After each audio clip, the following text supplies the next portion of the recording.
It's a funny thing. Homecoming. For 8 years. It was a concept.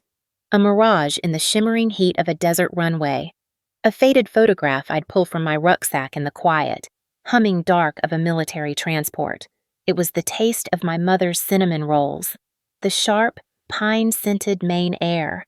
The feeling of a real bed after months on a cot. It was a single, shimmering idea that kept me going. Then, 3 days before I was supposed to live it, the whole idea shattered with the buzz of a single text message. I was sitting on my bunk. The stiff green wool blanket pulled taut, just like they taught us. My duffel bag was open on the floor, nearly full. I'd spent the afternoon carefully wrapping the presents I'd bought, a ritual of hope, a handcrafted jewelry box for Mom, a vintage brass compass for my brother, Travis, a stack of obscure psychology books for my sister, Jessica. I remember holding a soft cashmere scarf I'd ordered for my grandmother, imagining her wrapping it around her neck. After 8 years, 7 missed Christmases, and more close calls than I care to count, I was finally coming home. And then my phone lit up. The name on the screen made my heart stumble. Dad. It was the first time he'd reached out directly since the day I left. My hands were trembling. I remember that so clearly. I swiped it open. The words were short, cold, and brutally efficient. We've moved on with our lives. Your room is Travis's home office now. Don't bother coming home for Christmas. It will only upset your mother. I read it once, twice, a third time. Each word was a precise, calculated strike, designed to inflict maximum damage. He used my mother as a shield, a tactic as old as our family itself. My first instinct was to call her, to hear her voice, but I stopped myself. How many times had I seen her choose a fragile peace over standing up for me for any of us? My fingers hovered over the keyboard. I typed out long, furious paragraphs, pouring 8 years of hurt and anger onto the tiny screen, only to delete them, one by one. What was the point? In the end, I typed a single word and hit send. Fine. That one word felt like the end of something, but it wasn't. It was the beginning. 7 days later, I woke up in a place I never expected to be, to the frantic buzzing of 20 missed calls from my family, and one from their lawyer. That's when my war came home. My name is Amber Sullivan. I'm a sergeant in the United States Army. And this is the story of how I learned that sometimes the only way to truly come home is to burn down the house you grew up in. Growing up a Sullivan in Portland, Maine, was like living in a carefully curated photograph. We had the big, beautiful colonial-style house with a wraparound porch and a perfect view of the harbor. From the outside, we were the American dream. My father, Richard Sullivan, was a local legend. He'd built his construction company, Sullivan Construction, from the ground up, turning it into the most respected and powerful firm in the region. He was handsome, charismatic, and commanded every room he entered. My mother, Diana, had been a teacher, bright and full of life, but she'd given up her career to help run the business and, more importantly, to raise us 3 kids. She was the quiet, elegant force that kept the Sullivan image polished. My older brother, Travis, was the heir apparent. From the time he could walk, he was being groomed to take over the company. He had my father's build and a shadow of his confidence. My younger sister, Jessica, was the academic star, the golden child destined for medical school. Her awards and trophies lining the shelves in the family room. And then there was me, the middle child, the one who never quite fit the Sullivan mold. I wasn't interested in blueprints and profit margins, and my grades were good, but not stellar like Jessica's. I was restless, always looking for something beyond the perfectly manicured lawns of our neighborhood. Amber, why can't you just follow the plan Dad would ask? His voice a low rumble of disappointment. It was his go-to line whenever I showed interest in something outside the narrow path he'd laid for us. Sullivan Construction has your name on it, too. But I didn't want my name on a building. I wanted to build something for myself. While Travis was shadowing Dad at construction sites and Jessica was collecting academic accolades, I joined the junior ROTC program in high school, and for the first time, I felt like I belonged somewhere. I loved the structure, the discipline, the feeling of being part of a team where your last name didn't matter, only your effort and your integrity. The camaraderie was real, not a performance for the benefit of the neighbors. The day I told my parents I was enlisting in the Army, instead of attending the business school Dad had already paid a non-refundable deposit for, was the day the curated photograph of our family finally tore. I've replayed that scene in my head 1,000 times. We were in the formal dining room, the one we only used for holidays. The air was thick with the scent of my mother's pot roast and my father's fury. "No daughter of mine is going to waste her life taking orders and getting shot at," he roared. His face turned a deep, dangerous shade of red. The color that always signaled a Sullivan family storm was about to break. "Richard, please," my mother pleaded, her hands twisting in her lap. She was always the peacemaker, always trying to smooth the jagged edges of his temper. "I've made my decision, Dad," I said. My voice was steady, but I could feel my hands trembling under the heavy mahogany table. "I ship out for basic training next month." His eyes, the same blue as mine, turned to ice. "Then you're no longer welcome in this house," he said, his voice dropping to a cold, flat line. My mother gasped. Travis, ever the loyal lieutenant, looked away, studying a spot on the wall with intense interest. Jessica, sensitive and sheltered, just started crying. The only one who spoke up was my grandmother, Eleanor, my father's mother. She was the only person I'd ever seen stand up to him. She was visiting for the weekend, a small, formidable woman with a will of iron. "Richard, you don't mean that," she said, her voice sharp. "This is Amber's choice to make. It's a stupid choice," he spat, not even looking at her. "And she'll regret it." He was wrong about the regret, but he was right about one thing. I left for basic training a month later with only my grandmother's blessing and a check she'd secretly slipped into my pocket. My father didn't see me off. He didn't even say goodbye. The next 8 years were a whirlwind of sweat, sand, and sacrifice. They were a blur of desert landscapes, sterile military bases, and combat zones that smelled of dust and diesel. Basic training at Fort Jackson nearly broke me physically, but mentally, it was a revelation. For the first time, I wasn't Richard Sullivan's disappointing daughter. I was just Sullivan, a recruit, the same as everyone else. The drill sergeants didn't care about my family's money or their expectations. They only cared if I could push my limits, if I could trust my team, and if they could trust me. That's where I met Cassandra Brooks, or Cass. We were bunkmates, two scared kids trying to act tough. We sweat together on forced marches, froze together during early morning drills, and learned to break down and reassemble our rifles blindfolded. We got assigned to the same unit and eventually deployed to Afghanistan side by side.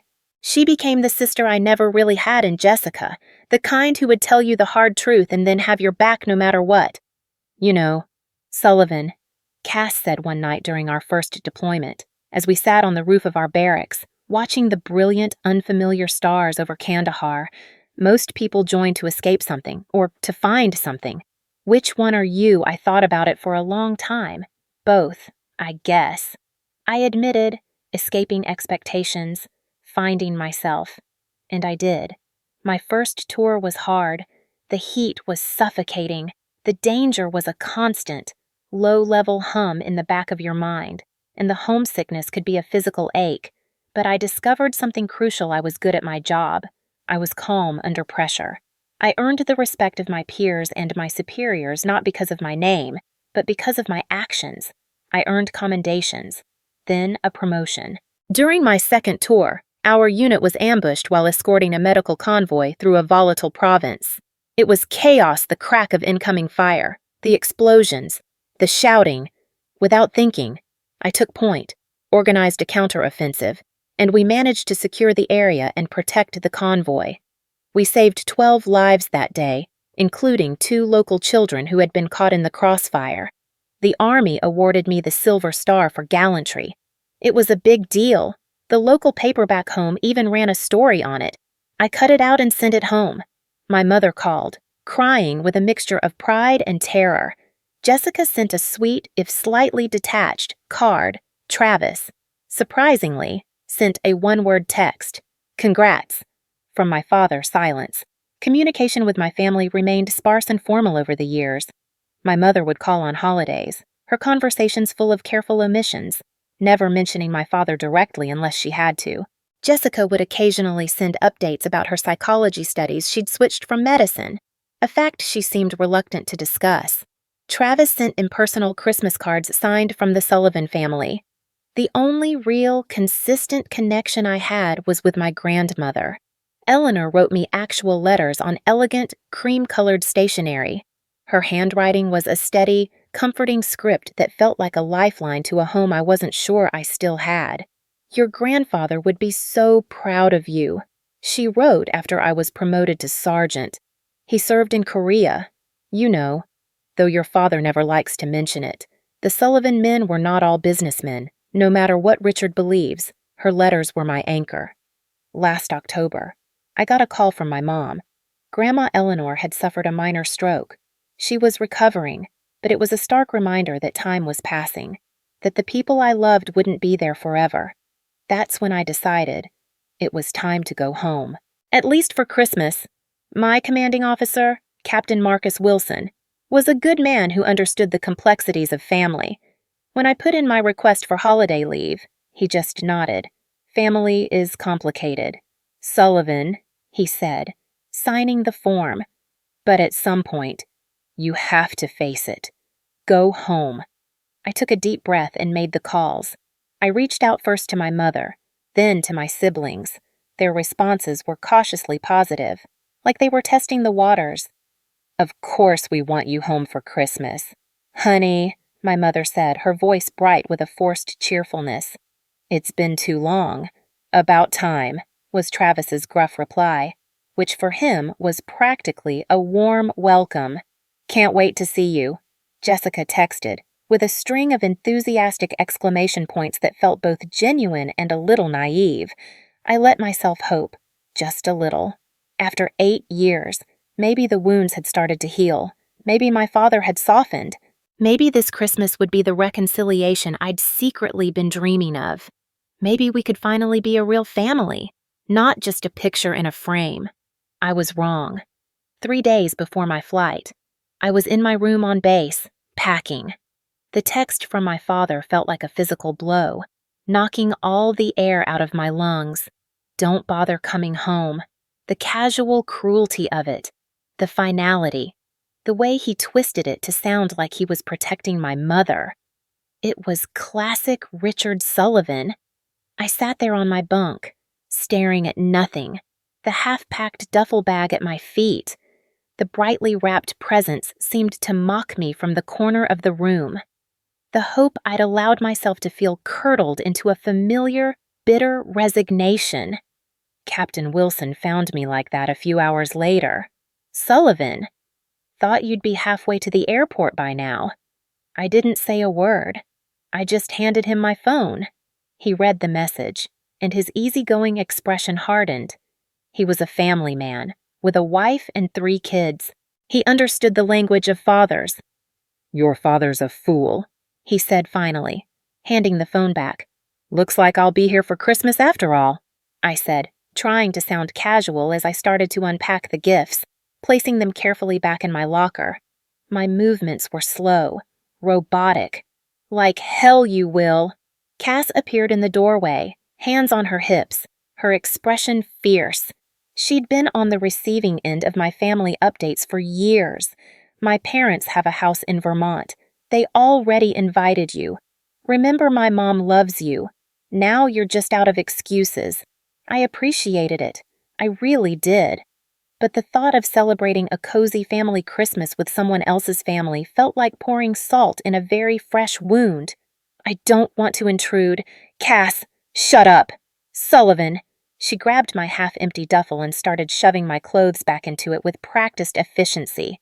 My mom already bought you a stocking with your name on it. It's got a little felt soldier on it. It's tacky as hell. You'll love it.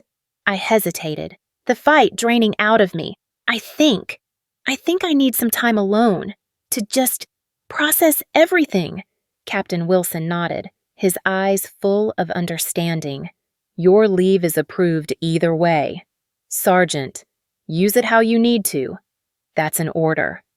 That night, alone in my quiet room, I made a decision. I wouldn't go to Vermont and pretend to be part of a happy family, but I wouldn't stay on base and wallow either. I would still go to Maine, not to my family's home, but to my hometown.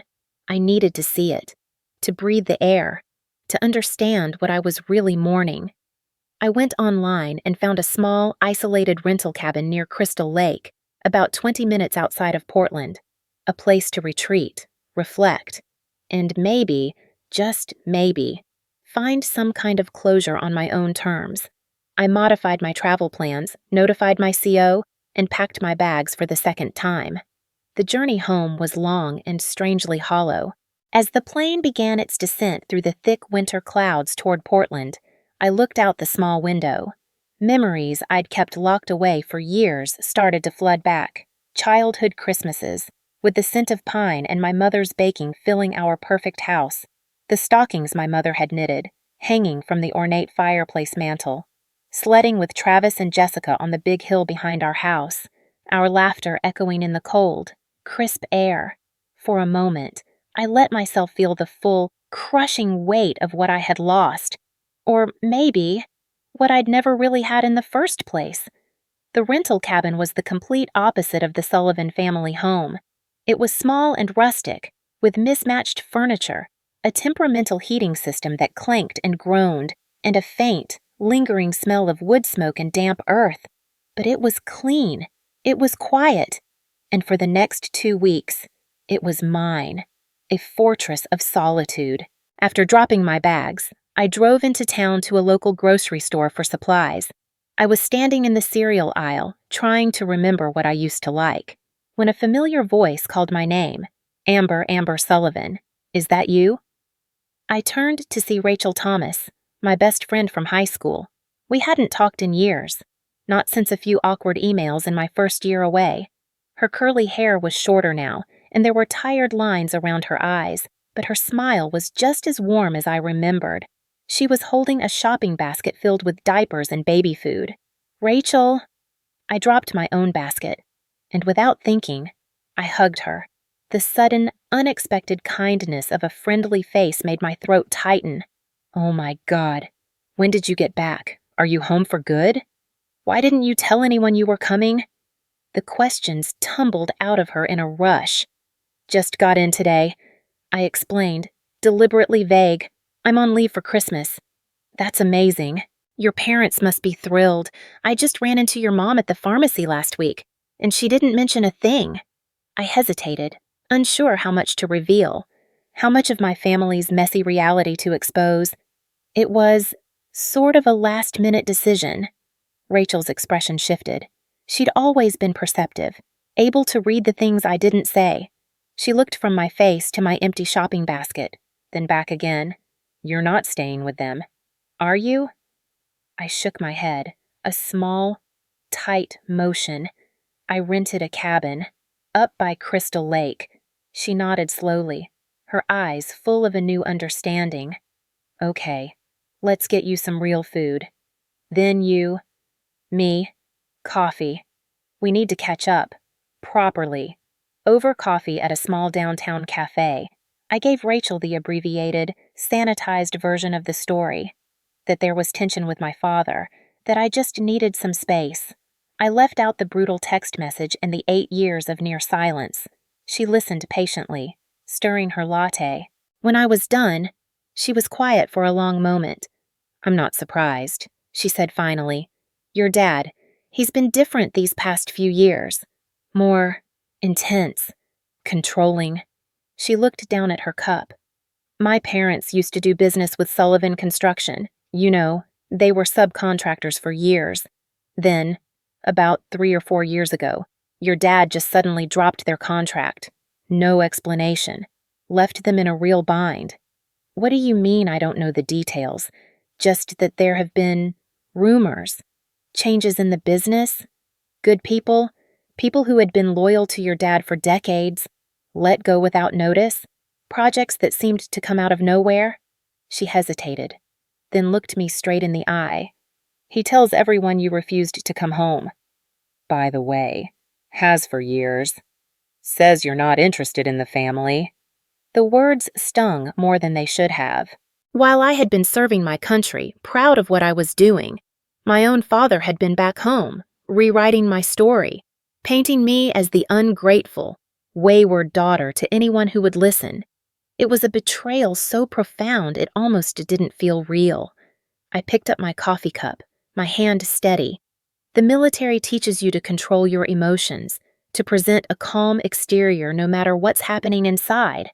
Well, I said, my voice even, I'm home now, whether he likes it or not. The next morning, I was jolted awake by a sharp, insistent knock on the cabin door. My body went rigid.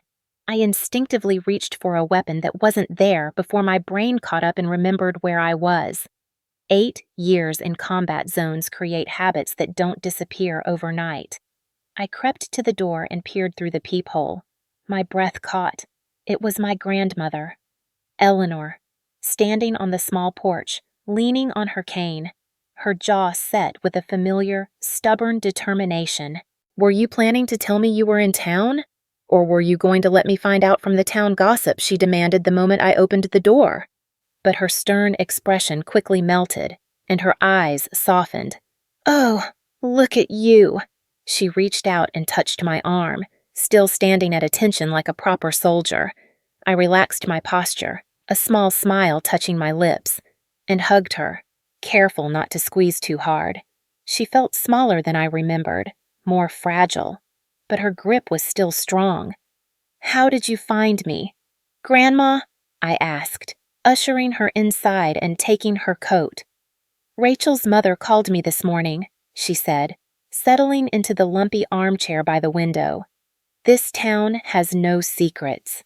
Dear, you should know that by now. She looked around the small cabin, her gaze taking in the bare walls and sparse furniture. Now, tell me why you're hiding out in this glorified shed instead of staying in your own home. I told her the truth. About the text. About Dad's cold dismissal. She sighed, a deep, weary sound. That son of mine. He has always been too proud for his own good. But there's more to it this time. Amber, it's not just pride. She leaned forward, her voice dropping. The business is in trouble. Serious trouble. A knot of unease tightened in my stomach. What kind of trouble? Financial. Legal? I'm not sure of the details. Richard doesn't confide in me anymore. But he's changed. He's become more secretive, more controlling. With your mother, with the children. She reached for my hand, her skin thin and cool. Travis. Travis made some very poor decisions with company investments. Jessica. She withdrew from her PhD program months ago and hasn't told anyone. And your mother, she barely leaves the house now. It's like he's locked them all in a cage of his own making. The picture she painted was deeply disturbing. A family unraveling in silence, maintaining a perfect facade for the outside world while rotting from within. Why are you telling me this? Grandma, because you deserve to know what you're walking into, she said, squeezing my hand. And because, despite everything, they are still your family. And you, my dear, are the strongest one of them all, whether your father knows it or not. After Eleanor left, promising to visit again soon without alerting the rest of the family, I tried to process everything she'd told me. My phone remained silent. No calls or texts from my mother or siblings. Even though Rachel's mother had undoubtedly spread the news of my return like wildfire, I was a ghost haunting the edges of my own family's life. I was pacing the small cabin, my mind racing, when another knock came at the door. This time, it was a tall, broad-shouldered man with kind eyes and a tool belt slung low on his hips. "Miss Sullivan," he asked. "I'm Ryan Cooper. The rental agency sent me to fix that leaky faucet you reported." He worked quickly and efficiently, but I noticed him stealing glances at my military duffel bag and the dog tags I'd absent-mindedly left on the coffee table. "Army?" he asked as he was finishing up, wiping his hands on a rag. 8 years, I confirmed. "Just on leave for the holidays. My brother served," he said, a note of respect in his voice. "Marines." "He did 2 tours in Iraq." He paused, then looked at me directly. "You're Richard Sullivan's daughter, aren't you?" I nodded, bracing myself for the usual reaction, the polite distance, the careful respect people always showed when they connected me to my father's power and influence in the town. Instead, Ryan frowned slightly. "Must be tough," he said, coming back to all this. "All what I asked." He looked uncomfortable, suddenly focused on packing his tools. You know, just town gossip. Nothing important? In the military, you learn that nothing important is often the most important thing. You learn to read the silences. "Please," I said, my voice quiet but firm. "I'd rather know." Ryan hesitated, then sighed, leaning against the door frame. "Look, it's just, there have been rumors for a while now. About Sullivan Construction." He lowered his voice. "Government contracts that seemed to appear overnight. Big ones, military ones, competitors being underbid by margins that just don't make sense. Some of the local guys, good contractors who used to work with your dad for years, they've been blacklisted from major projects. It's gotten ugly." He shrugged, as if to downplay it. "Like I said, just talk." But it wasn't just talk. It was another piece of the puzzle, and it aligned perfectly and terrifyingly with what Eleanor had told me. Over the next few days, I tried to reacquaint myself with my hometown. I walked down Main Street, noting the new shops and the old, familiar storefronts. I visited the park where I used to play, now renovated with a fancy new playground. The high school had a new wing, named after a local businessman, not my father. I noted with a strange sense of relief. Everywhere I went, I felt eyes on me. I heard the whispers that trailed in my wake. "That's the Sullivan girl, the one in the Army. I heard she's not even staying at the family house." I was a local celebrity and a pariah all at once. On the 4th day of my leave, I decided to face one of the lions in its den. I went to Coastal Coffee, the cafe where Jessica and I used to spend hours studying together in high school. I saw her before she saw me. She was sitting at a small table in the corner, staring into her laptop, though she wasn't typing. She looked haunted. When she finally looked up and saw me standing there, her face cycled through a series of emotions so quickly I could barely track them: shock, then guilt, and then something that looked undeniably like fear. "Amber," she breathed, her voice barely a whisper. You're really here." I gestured to the empty chair across from her. "Can I join you?" She glanced nervously toward the door, as if expecting my father to materialize, before giving a jerky nod. "I can't stay long. Up close." My little sister looked exhausted. There were dark circles under her eyes, and she'd lost a significant amount of weight since the last photos my mom had sent. The confident, brilliant academic star had been replaced by a young woman who jumped every time the espresso machine hissed. "How are you?" "Jess," I asked gently. "Fine," she said, the lie coming too quickly, too easily. "Busy with research." It made me wonder what else my family had become comfortable lying about. "Grandma said you left your program." Jessica's eyes widened, and a flicker of panic crossed her face. "Don't tell Dad you know that. Please. What's going on?" "Jess, what's happening with the family?" She started gathering her things, shoving her laptop into her bag with frantic, clumsy movements. I shouldn't be talking to you. Dad would. She cut herself off, her eyes wide. Dad would what? She stood up, slinging her bag over her shoulder. She looked like a trapped animal. Dad's not well. Amber, I mean it. You should stay away. For your own good. She leaned down, her voice dropping to a desperate whisper. And for hours, before I could respond, she was gone, the bell above the door chiming cheerfully in her wake. That night, Ryan stopped by. He had a load of firewood in the back of his truck, a supposed leftover from another job. I suspected it was an excuse to check on me, but I welcomed both the warmth of the fire and the easy, uncomplicated company. "Learn anything interesting about your hometown?" he asked as we sat by the newly roaring fire, sipping hot chocolate he'd insisted on making, just that everyone seems to be afraid of my father, I said, watching the flames, including my own sister. Ryan nodded thoughtfully, poking at the logs with an iron poker. Richard Sullivan has always inspired fear more than respect.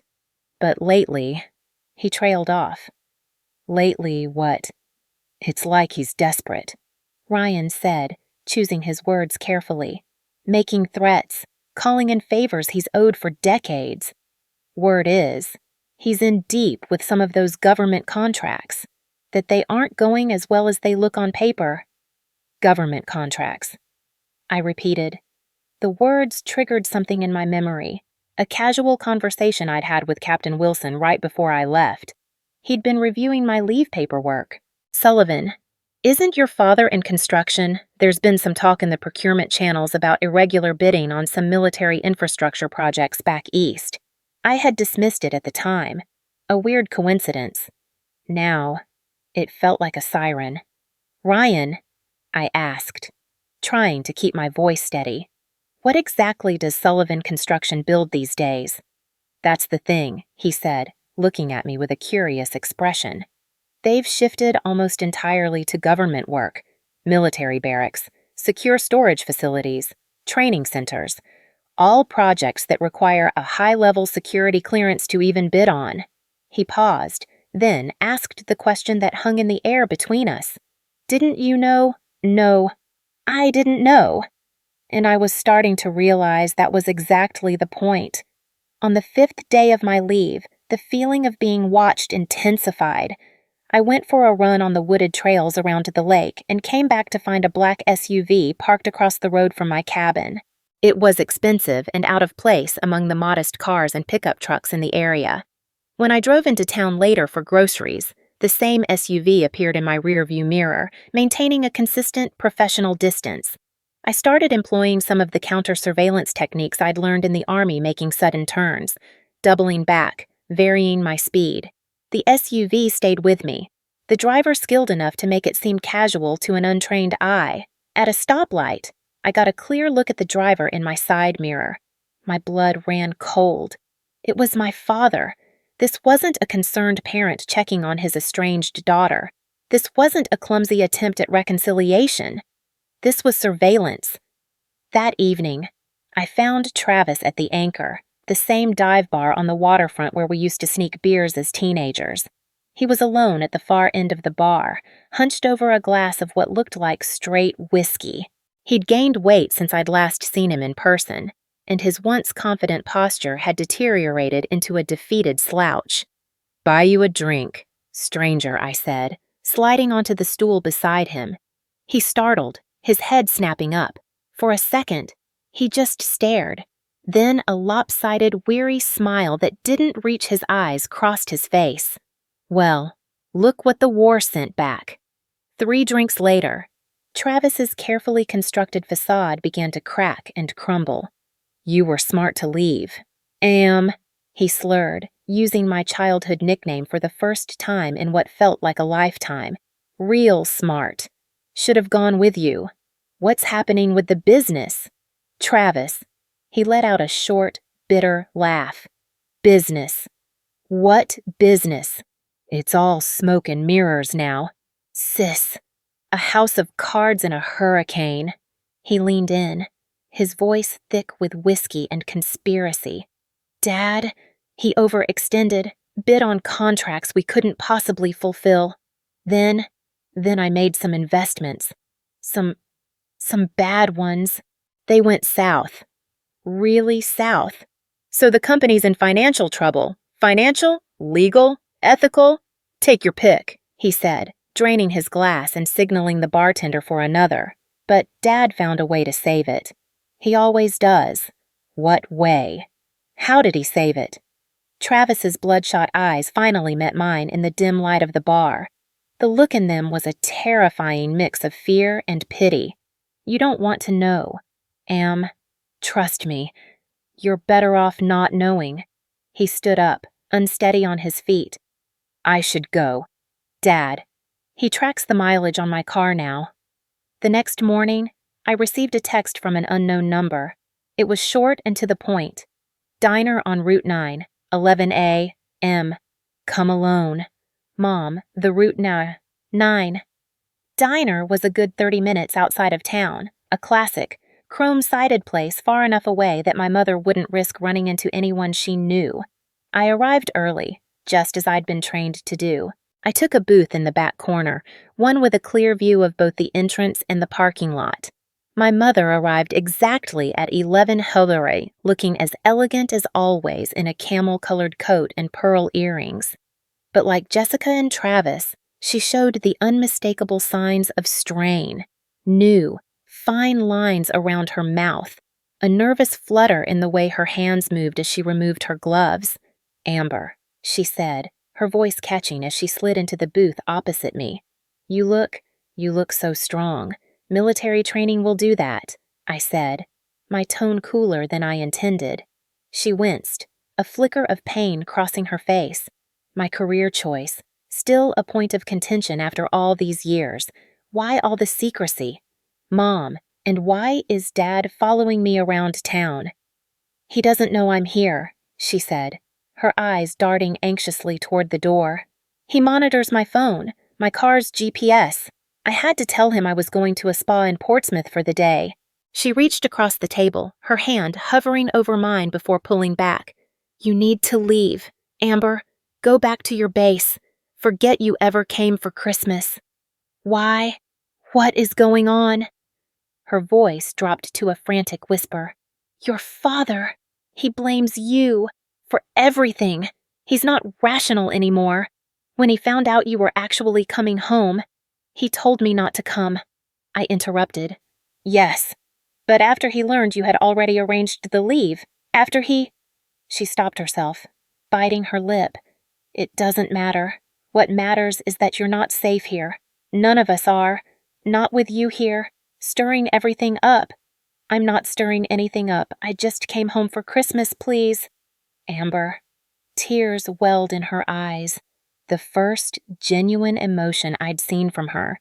He blames you for the business problems, for Travis's mistakes, for Jessica dropping out of her program. He keeps saying that if you had just stayed, if you had joined the company like you were supposed to, none of this would have happened.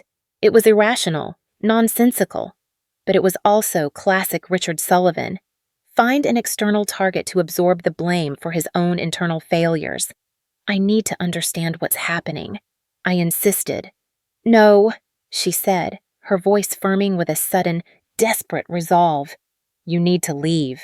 She stood up abruptly, fumbling in her purse for cash to leave on the table. I've done what I could. I've warned you. The rest is up to you. After she fled, I sat in the vinyl booth for a long time, the untouched cup of coffee growing cold in front of me. My military training had taught me how to assess a threat, how to gather intelligence, how to formulate a strategy. It was time to apply those skills to my own family. Back at the cabin, I opened my laptop and began to dig. I started with public records for Sullivan Construction. The paper trail showed a dramatic and abrupt shift about 5 years ago, moving away from local commercial and residential projects to almost exclusively bidding on large-scale government contracts. Primarily, military infrastructure. The contract values had tripled, then quadrupled in just a few years. I found archived articles from local business journals that detailed complaints from competing firms about irregular bidding processes and potential conflicts of interest, all of which had been mysteriously dismissed. And then I found it. The thing that made all the blood drain from my face. It was a press release from 4 years ago, announcing that Sullivan Construction was now uniquely qualified to handle sensitive military projects due to having veteran leadership with high-level military security clearance on their executive team. Sullivan Construction had no veteran leadership. It had my father, my mother, and my brother. Unless... A horrifying, sickening chill ran down my spine as all the disparate pieces began to click into place with cold, brutal logic. My father's sudden, inexplicable interest in military contracts, the timing, coinciding perfectly with my rising rank and the top-secret security clearance I'd obtained for my intelligence work during my second tour, the total, deafening silence from my father. Even after I was awarded the Silver Star, he hadn't been ignoring my career. He had been exploiting it. That night, returning late from the public library where I'd been using their computers for more secure research, I found a note tucked under my windshield wiper. The handwriting was sharp, angry, and unmistakably my father's. Soldiers should know when to retreat. That was it, the final confirmation. This was no longer just a family drama. This was a threat. I went back to the cabin, locked the door, and pulled out my secure, military-issued satellite phone. I dialed Captain Wilson. "Sir," I said, keeping my voice low and even, "I need to ask you something, officially. Has anyone from a civilian entity ever requested verification of my security clearance or my service record for the purposes of civilian contracting?" The pause on the other end of the line told me everything I needed to know. There have been inquiries. Sullivan. "Yes," he said, his voice now cautious. "Professional. It's fairly standard procedure for family businesses with military contracts when a close family member is in active service." "Why do you ask?" I took a deep breath. "Sir, I need to know if any documentation was ever processed that contained my signature, authorizing Sullivan Construction to list me as an executive or to use my military credentials in any capacity." The silence this time was longer, heavier. "Sullivan, are you telling me you never signed such an authorization?" "Never, sir." "I'll look into it immediately," he said, his tone now hard as steel. "In the meantime, you document everything. Everything. And you watch your back. Is that understood?" "Sergeant, yes. Sir." Crystal clear. I barely slept that night. The whole ugly puzzle was now complete in my mind. My father's company was failing. In his desperation, he saw my military career not as a source of pride, but as a resource to be plundered. He used my name, my service, and my security clearance to fraudulently obtain lucrative government contracts. And now that federal investigators were starting to look into those same contracts for irregularities, he needed an escape plan. He was going to blame me. He was going to say I was a full, willing partner. That's why he didn't want me coming home. He needed me far away, unable to defend myself, while he laid a paper trail of forgeries and lies that would lead directly to my door. He wasn't just my estranged father. He was my enemy. He was setting me up to take the fall. I finally drifted into a restless sleep in the early hours of the morning. And then I woke up, on the 7th day of my leave, to the violent, incessant buzzing of my personal cell phone on the nightstand. The screen was lit up with a terrifying list of notifications. 20 missed calls. 5 from my mother, 7 from Jessica, 3 from Travis, 4 from my grandmother, and 1 from a number I recognized as the office of Howard Reynolds, my father's oldest friend and the family's lawyer for over 30 years. My heart pounding. I opened my voicemail. The messages started calmly enough, but quickly escalated into frantic, panicked pleas. "Amber, it's Mom. Call me as soon as you get this. It's important. Amber, seriously, pick up the phone. It's Jessica Dad's in the hospital.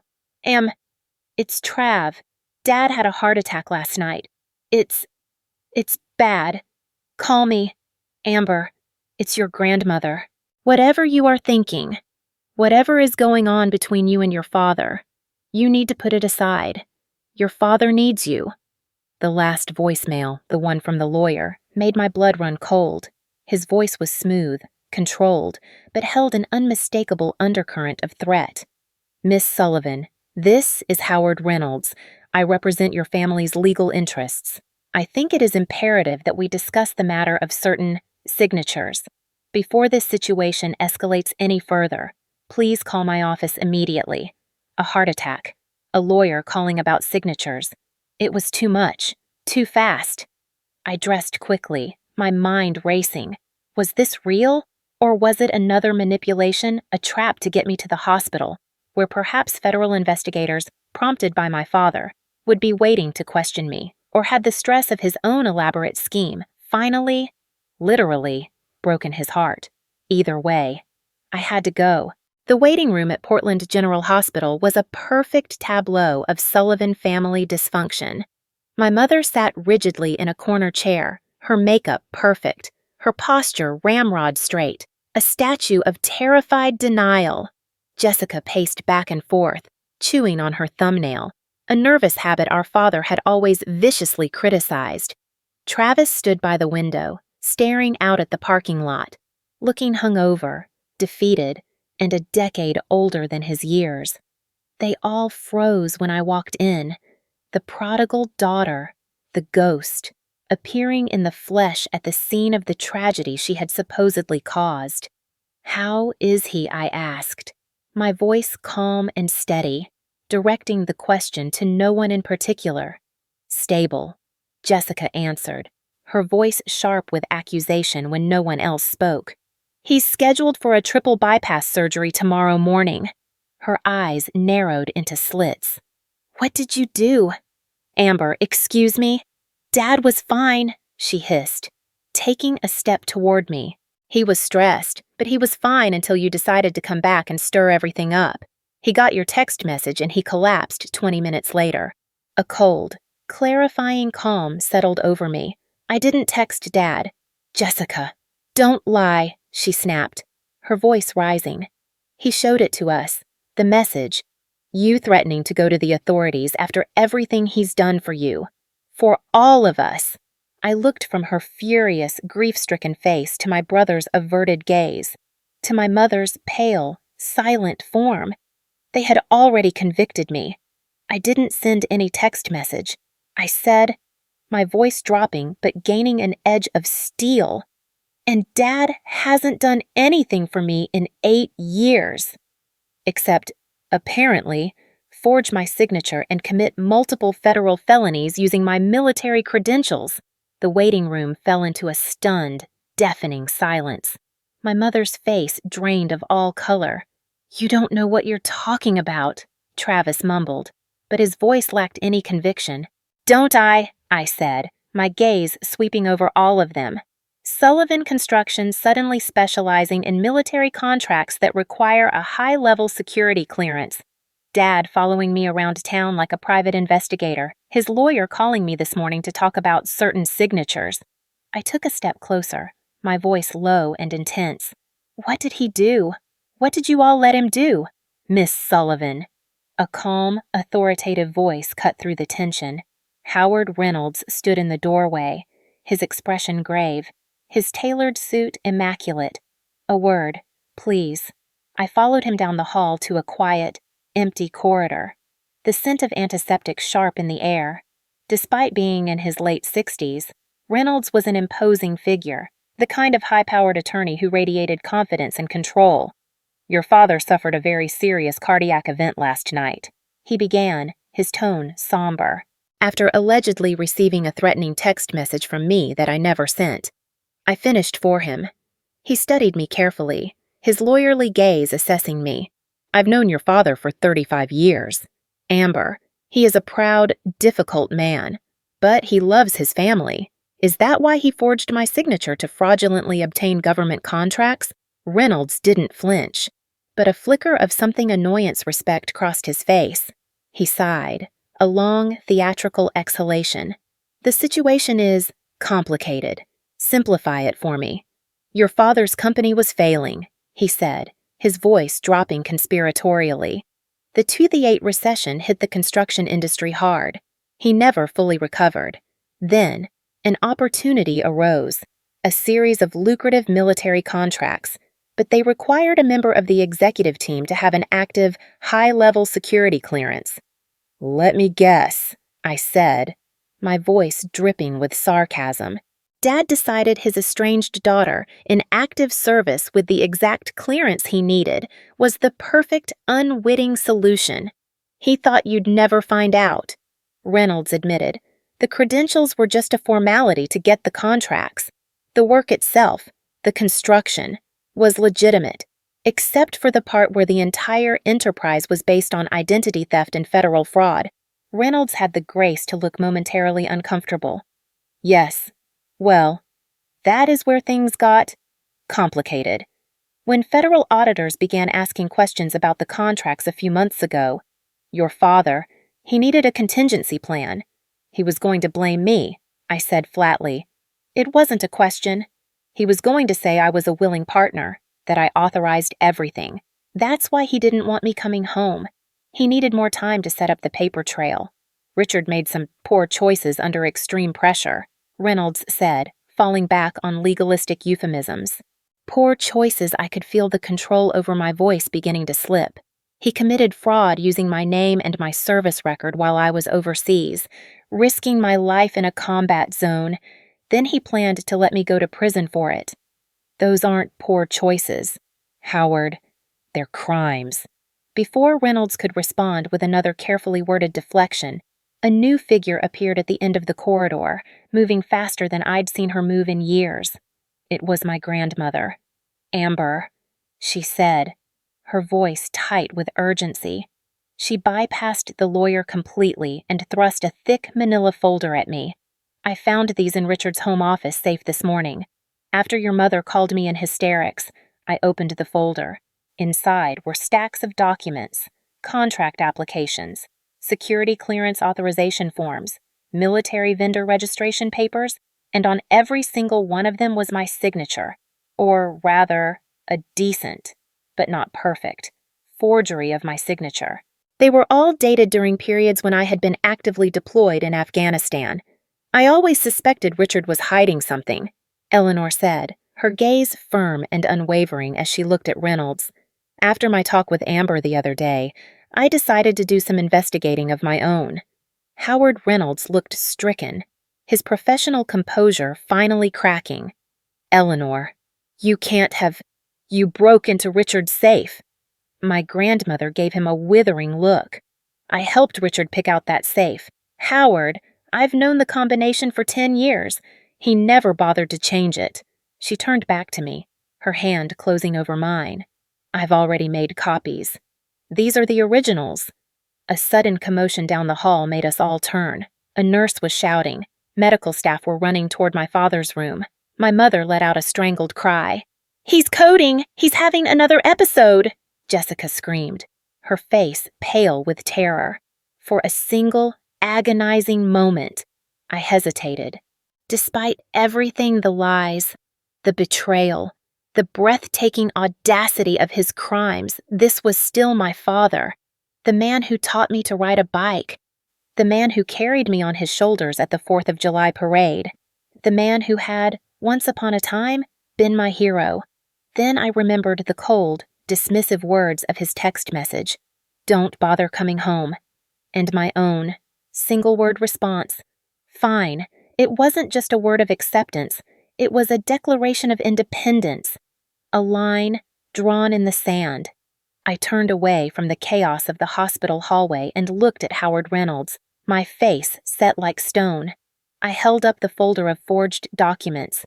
"I need to make some calls," I said, my voice clear and steady.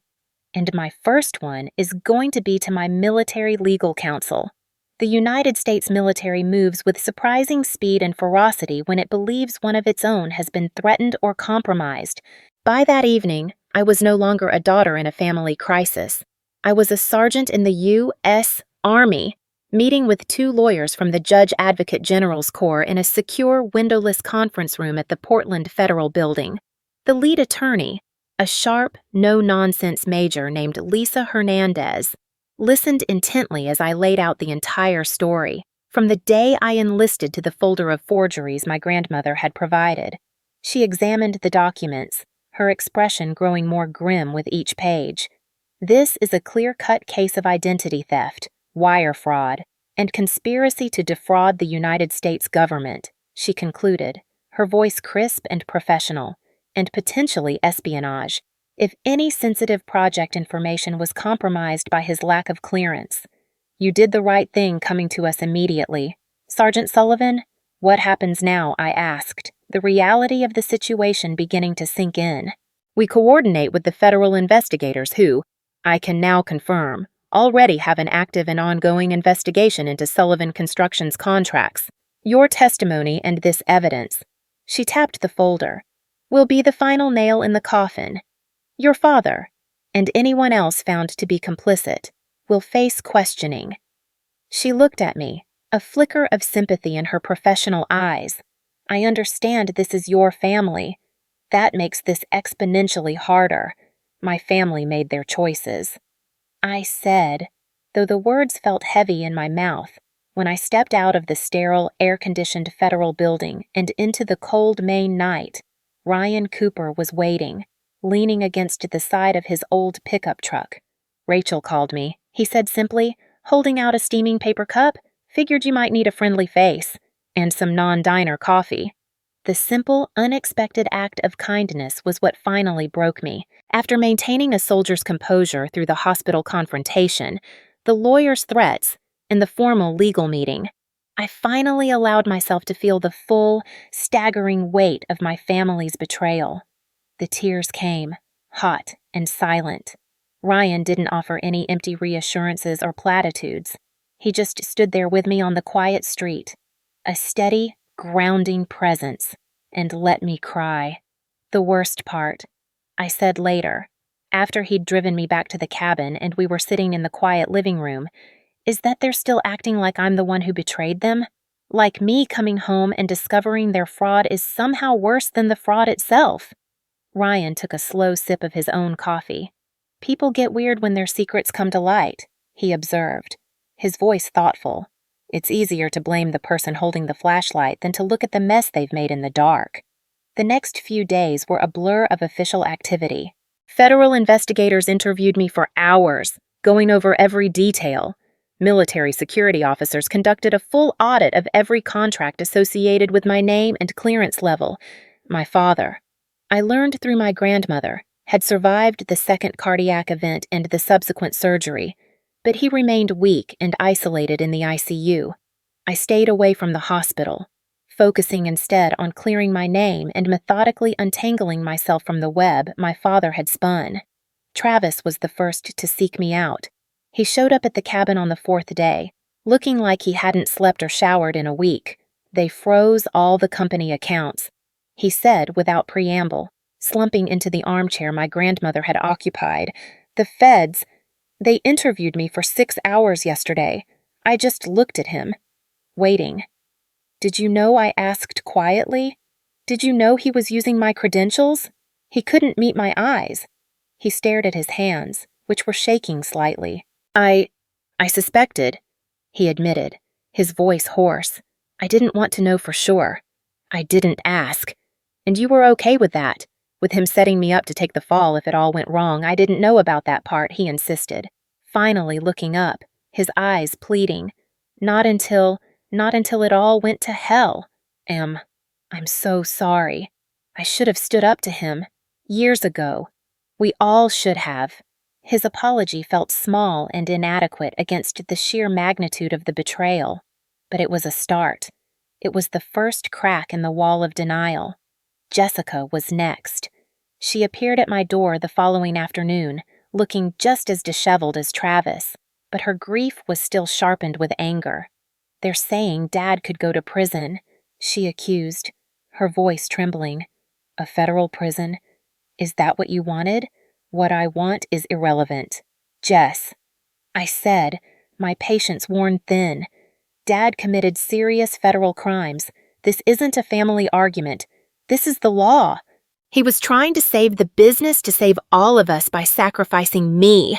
I pointed out, my voice hard. The daughter he'd already thrown away.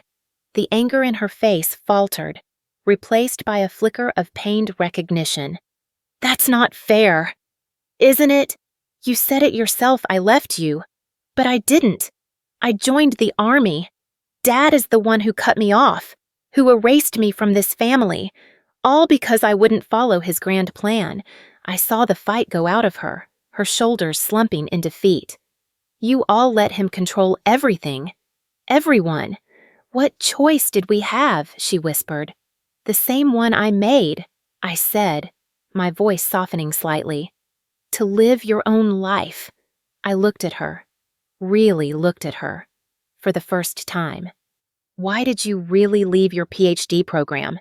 Jess, her eyes filled with tears, and the last of her defenses crumbled. I was having panic attacks, she confessed, her voice thick with shame. I couldn't sleep. The pressure from Dad to be perfect, to be the academic success, especially since, in his words, you were the disappointment. She wiped her eyes angrily. I never wanted to study psychology. I wanted to be a kindergarten teacher. Dad said no Sullivan would ever waste their potential like that. And so, piece by painful piece, the full, tragic picture emerged. My father, a man terrified of failure, had been slowly imploding for years, trying to maintain absolute control as his business faltered and his children dared to have dreams of their own. Travis's disastrous investments had accelerated the financial decline. In a final, desperate gamble, my father had committed a breathtaking fraud, and when it began to unravel, his only solution was to sacrifice me, the child who had already defied him. The threatening text he claimed I sent, it was almost certainly something he'd fabricated himself, a last-ditch effort to paint me as the villain and himself as the victim. Right before the stress of it all caused his body to give out. A week after my father's surgery, my mother finally came to see me. She drove to the cabin herself, a small act of independence that felt monumental. She looked smaller, somehow diminished and uncertain without my father's commanding presence beside her. He's home now, she said, standing awkwardly in the doorway. He's asking for you, and I'm supposed to just go, pretend everything's fine. Pretend he didn't try to frame me for his crimes. I'm not asking you to pretend, she said, her voice quiet but firm. I'm asking you to listen to what he has to say. She twisted the wedding ring on her finger, a nervous, lifelong habit. I'm not defending what he did, Amber. It was wrong. It was terribly, horribly wrong. I had to ask. Did you know? She couldn't meet my eyes. She looked out the window at the bleak winter landscape. I suspected something wasn't right with the new contracts. Richard became so secretive, working all hours, locking his office door, but I never, ever imagined he would use you, that he would do that to his own daughter. She finally looked at me, her eyes swimming with unshed tears. I should have protected you better, all these years. I chose peace over truth, stability over integrity. I was a coward. Her admission didn't magically heal the wounds of a lifetime, but it was something. It was a crack in the perfect facade of the Sullivan family. It was the truth. I'll think about seeing him, was all I could promise. My grandmother, as always, proved to be my strongest ally, with the family in disarray. She stepped into the vacuum of leadership, organizing a small, impromptu Christmas gathering at her cozy cottage. Not a celebration, but a council of war, a regrouping of the survivors. She invited me, Rachel, and even Ryan. The Sullivans have always cared far too much about appearances. She told me as we arranged platters of cheese and crackers. Richard most of all. But real family isn't about maintaining perfect images. It's about loving each other through the imperfect, messy reality. Especially when it's this messy, I asked. Especially when it's this messy. Dear, she said with a small smile. Perfect families only exist in photographs and on Christmas cards. Captain Wilson called from my base with the official news my military record had been fully and completely cleared of any suspicion. The investigation had proven I was a victim, not a conspirator. The investigators were impressed with your cooperation and your integrity. Sullivan, he said, you did the right thing. Even when it was the hardest thing, the federal investigation moved swiftly. With the originals of the forged documents and my corroborating testimony, the prosecutors were building an airtight case. My father, facing an overwhelming mountain of evidence, finally accepted the reality of his situation. Howard Reynolds, shifting from antagonist to damage control expert, negotiated a plea deal. My father would plead guilty to multiple counts of fraud, conspiracy, and identity theft. Sullivan Construction would be forced into federal receivership. 3 weeks after his heart attack, my father was sentenced. Considering his fragile health and his full confession, he avoided prison time, but was sentenced to 2 years of house arrest and ordered to pay substantial fines and restitution that would effectively bankrupt the family. The Sullivan empire was over. In its place, something new and uncertain began to grow. My mother, shell-shocked by the rapid collapse of the life she had known, began seeing a therapist for the first time. Slowly, tentatively, she started to reclaim the parts of herself she had suppressed for decades. She enrolled in a course at the local community college and started substitute teaching, rediscovering the passion she had abandoned for my father. Jessica, finally free from our father's suffocating expectations, re-enrolled in school, not for a PhD in psychology, but for a master's program in early childhood education. The panic attack subsided. She started to smile again, a genuine, unburdened smile. I spent so many years trying to be who Dad wanted me to be. She told me over coffee one day, I barely know who I actually am. You'll figure it out, I assured her. It took me joining the army and getting shot at to find myself. You can probably find a slightly easier path. She laughed, a real, full-throated laugh that I hadn't heard from her since we were kids. Travis had the hardest road. His entire identity had been wrapped up in being Richard Sullivan's son and heir. The company's collapse left him completely adrift, but with the business being restructured under court supervision, he was given a choice: walk away or stay and help rebuild it from the ground up, honestly and transparently. To my surprise, he chose to stay. I don't know how to be anything else. He confessed to me one night, so I guess I have to learn how to do it right. The Army granted me extended leave to deal with the legal proceedings and the family crisis. As winter slowly deepened, I stayed in the small cabin, which had transformed from a lonely refuge into a command center for my new life. Ryan became a constant, steady presence. We'd take long walks along the snow-covered beach, our boots crunching on the frozen sand, talking about everything and nothing. His calm, his humor, his fundamental decency were a balm to my wounded spirit. Finally, I knew I had to see my father. I drove to the big colonial house on the hill, the house that no longer felt like home. He was in the master bedroom, propped up against a mountain of pillows, an electronic monitoring bracelet on his ankle. The medical equipment beside the bed hummed quietly.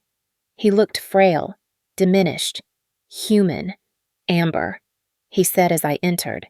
His voice was a weak, papery version of the booming baritone I remembered. I stood at the foot of the bed, my posture automatically falling into a soldier's rigid attention. Don't call me sir, he rasped. I'm your father. Are you? I asked, my voice devoid of emotion. You haven't acted like it for 8 years. He winced, a flicker of pain crossing his face. I deserved that. An uncomfortable silence stretched between us. Why I finally asked. The one question that remained.